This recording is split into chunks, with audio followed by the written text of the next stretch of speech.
नमस्कार दोस्तों, मैं संतोष शाह आप सभी लोग का हार्दिक स्वागत करता हूं आज की इस डेली फोरकास्ट वीडियो में। आज की इस वीडियो के माध्यम से हम जानने का प्रयास करेंगे कि आज हम गोल्ड को कहां से सेल और बाय कर सकते हैं, कौन कौन सा इंपॉर्टेंट लेवल है और कौन कौन सा इंपॉर्टेंट जोन है। उन सभी चीज़ों को जानने का प्रयास करेंगे और फॉरेक्स फैक्ट्री के माध्यम से जानने का प्रयास करेंगे कि आज क्या मेजर इवेंट है। तो देर नहीं करते हुए सबसे पहले चलते हैं हम फॉरेक्स फैक्ट्री की वेबसाइट में। यहाँ आ गए हम फॉरेक्स फैक्ट्री की वेबसाइट में। तो आज के दिन भी कोई मेजर इवेंट नहीं है और आज जो है दो मीडियम इम्पैक्ट का न्यूज़ है। तो इसका भी इम्पैक्ट थोड़ा सा मार्केट में पड़ेगा और इसकी वजह से हो सकता है मार्केट कल के दिशा नहीं करे, जैसे कि कल जो है एक तरफा मूव ले लिया। कल मार्केट में कोई न्यूज़ नहीं था, मार्केट जो है मार्केट में कल लोग उसको मार्केट को बना दिया। ठीक है, तो आज क्या हो सकता है मार्केट में वो हम लोग देखेंगे। और कल के दिन में भी कोई मेजर इवेंट नहीं है। अब जो है बीवार को सीधा अनएम्प्लॉयमेंट क्लेम का न्यूज़ है और भी दो जो मेजर इवेंट है। उसका फ्राइडे को भी कोई इवेंट नहीं है। तो इस सप्ताह में ज़्यादा मेजर इवेंट नहीं है। अगले सप्ताह में कुछ हाई इम्पैक्ट न्यूज़ बहुत ज़्यादा है, जिसमें कि एफओएमसी का भी रेट के बारे में भी कुछ डिसाइड होगा। तो अभी हम चलते हैं हम चार्ट में और चार्ट के माध्यम से समझेंगे कि क्या हो रहा है। ठीक है, तो यहाँ पर आ गए हम डे 1 का चार्ट में। तो ये डे 1 का चार्ट में आप देख पा रहे हैं कि कल मैंने एक ड्रॉ किया था आप लोगों के सामने में कि मार्केट जो है इस ट्रायंगल के अंदर से बाहर निकलने का कोशिश करेगा। तो बाहर का मतलब क्या है कि वो अपसाइड भी हो सकता है, डाउन साइड भी हो सकता है। ऐसा नहीं है कि मैंने कोई एग्जैक्ट पहले से बता दिया कि बाहर से ऊपर चला जाएगा, दोनों साइड में से कहीं भी जा सकता था। लेकिन अब जो है ये बाहर चला गया है। तो अब एक चीज़ बताया जा सकता है कि अब आज मार्केट क्या हो सकता है। कुछ एक इंडिकेशन मिल गया है कि मार्केट जो है अप साइड में ब्रेकआउट दिया है ये डे 1 में। और इस एक इम्पॉर्टेंट जो ट्रायंगल है इससे बाहर निकल गया है और इसको रिट्रेस भी कर लिया है। देखिए, ये बहुत इंपॉर्टेंट बात है कि इसको रिट्रेस यहाँ तक किया है। तो ये कितना परसेंट रिट्रेस किया उसको भी देखेंगे और कितना रिट्रेस कर सकता है इसको समझना बहुत ज़रूरी है। ये डे 1 के हिसाब से अगर हम देखेंगे तो मार्केट जो है यहाँ पर 3401 तक गया। ऐसे सुबह में तो 2 में भी चला गया था, लेकिन कल का जो हाई था वो 3401 1.5 तक था और ये गया कहाँ से था, ये 3345 से, यानी कि लगभग जो है $57 का कल के दिन में मूव रहा। तो इसका जो है ये 61% जो है क्या कर सकता है, रिट्रेस कर सकता है। तो इसका 61% मैक्सिमम कहाँ आता है, 67 में आता है, यानी कि 3367 तक मैक्सिमम ये आकर अगर ऊपर चला जाता है तो इसको रिट्रेसमेंट ही बोला जाएगा कल का। ठीक है, कल का मूव का। अब दूसरा है इसका 3373 जो कि 50% है और तीसरा है आपको 3380 जो कि 38% है। तो इससे ऊपर वाला जो परसेंटेज है 21% उसको मीट कर लिया है और ये जो है 80 तक तो नहीं आया, ये 85 से ही वापस चला गया।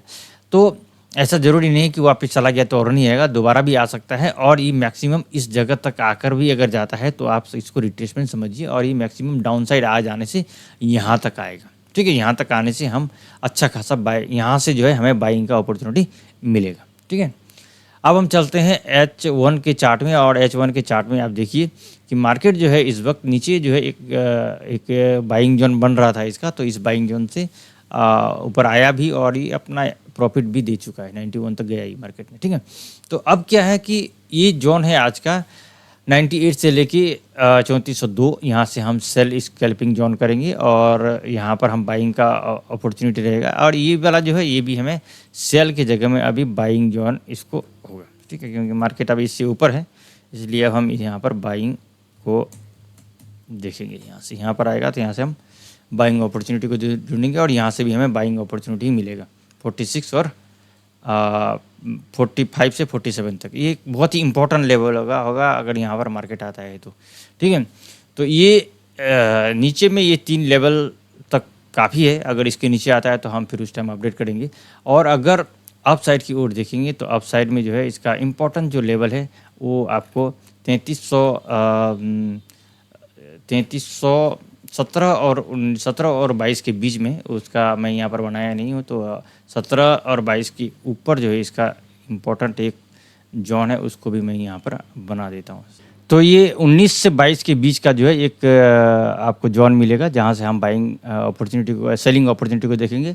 और इसके ऊपर में आपको 33 से लेके 36 के बीच में यहाँ पर एक हमें सेलिंग अपॉर्चुनिटी मिलेगा। फिर ऊपर तो आपको और भी है, लेकिन आगे का 2 लेवल तक अगर आप जानकारी रखते हैं तो बहुत है। फिर इसके ऊपर जाता है तो फिर आपको अपडेट किया जाएगा। तो ये है आज का जोन जहाँ से हम ट्रेड को प्लान कर सकते हैं। और अगर हम M15 के हिसाब से चलेंगे तो लगभग सेम रहेगा, उसमें कोई बदलाव नहीं है। और यहाँ पर भी आपको वही जोन है जो आपको H1 में है लगभग। इसमें एक नीचे वाला जो जोन है 66 और 62 के बीच में, यहाँ से हम बाइंग अपॉर्चुनिटी देख सकते हैं। बाकी लगभग सारा जोन सेम है, H1 के जैसा ही है, ठीक है। तो M15 और H1 का जो जोन है लगभग सेम है, इसमें कोई ज़्यादा नहीं। यहाँ पर एक तो यहाँ पर भी है 51 से भी जा सकता है मार्केट अगर यहाँ आता है तो, लेकिन इम्पॉर्टेंट यहाँ है इसलिए मैंने इसको लगा के रखा है। तो आप जो है इस प्रकार से इस जोन को मार्क कर सकते हैं और इस जोन के हिसाब से जो है आज के दिन का प्लानिंग कर सकते हैं, ठीक है। हम चलते हैं DXY में। तो DXY जो है जिस प्रकार से गोल्ड जो है अपर लेवल का ट्रेंड लाइन को क्रॉस किया है, उसी तरह से DXY जो डाउन ट्रेंड का जो ट्रेंड लाइन है उसको उसके नीचे आ गया है और यहाँ पर वो सपोर्ट भी लेके बैठा है। तो यहाँ पर ये इस सपोर्ट के ऊपर रहना चाहिए। जब तक इस सपोर्ट के ऊपर रहेगा तो मार्केट फिर से यहाँ से बाउंस बैक करके ऊपर जा सकता है। अगर इसके नीचे आ जाता है तो फिर ये नीचे वाला लेवल तक आने का प्रयास करेगा। ये इसका टारगेट रहेगा फिर इस जगह 95.9 तक, ठीक है, अगर इसको ब्रेक करता है तो। अगर हम H1 में है इसको देखेंगे तो H1 में एक सेल स्कैल्पिंग का हमें यहाँ पर अपॉर्चुनिटी मिला था, यहाँ से बाइंग का अपॉर्चुनिटी मिला। अब यहाँ पर नीचे जो है यहाँ से बाइंग अपॉर्चुनिटी मिलेगा 96.814 और 96.712। और ऊपर से सेलिंग का अपॉर्चुनिटी अगर देखेंगे तो 98.345 और 98.424 यहाँ से हमें सेलिंग अपॉर्चुनिटी अच्छा मिल सकता है। यहाँ पर फेयर वैल्यू गैप यहाँ पर जो है गैप डाउन से जो ओपन हुआ था उसको भी फील नहीं किया है, तो यहाँ पर मार्केट फील कर सकता है। और यहाँ पर हमें एक अपॉर्चुनिटी है सेलिंग का, ये है जगह जो आपको 98 से लेके ये 98.05 से लेके 98.12 तक, इस एरिया तक भी हमें सेलिंग अपॉर्चुनिटी मिल सकता है। लेकिन यहाँ पर नियरेस्ट में अभी यही है, तो यहाँ पर हम इसको ही मार्क करेंगे। और ज़्यादातर इसका चांसेस है कि ये इसको डाउन इसको सपोर्ट को बना कर रखे। अगर इसको ये नहीं बना पाता है तो फिर ये इस एरिया में आ जाएगा 96.814 से लेकर 96.712, यहाँ पर आने का आज के दिन में चांसेस रहेगा। तो दोस्तों ये था इन्फॉर्मेशन। मैं उम्मीद करता हूँ कि ये जानकारी कुछ हद तक आप लोगों को फ़ायदा करेगा और इसके अकॉर्डिंग आज प्लान कर सकते हैं। और अगर आप लाइव अकाउंट में ट्रेड करते हैं तो आपका खुद का एनालाइज ज़रूर करें, उसके आधार पर ही आप ट्रेड करें। मैं इस वीडियो को सिर्फ एजुकेशन पर्पज़ से बना रहा हूँ, जिससे कि आप लोगों को कुछ समझ में आए और आप ट्रेडिंग को सीख सकें। तो दोस्तों अगर आप लोगों ने यहाँ तक वीडियो को देखा है तो आप सभी लोगों को हृदय की गहराई से बहुत बहुत धन्यवाद।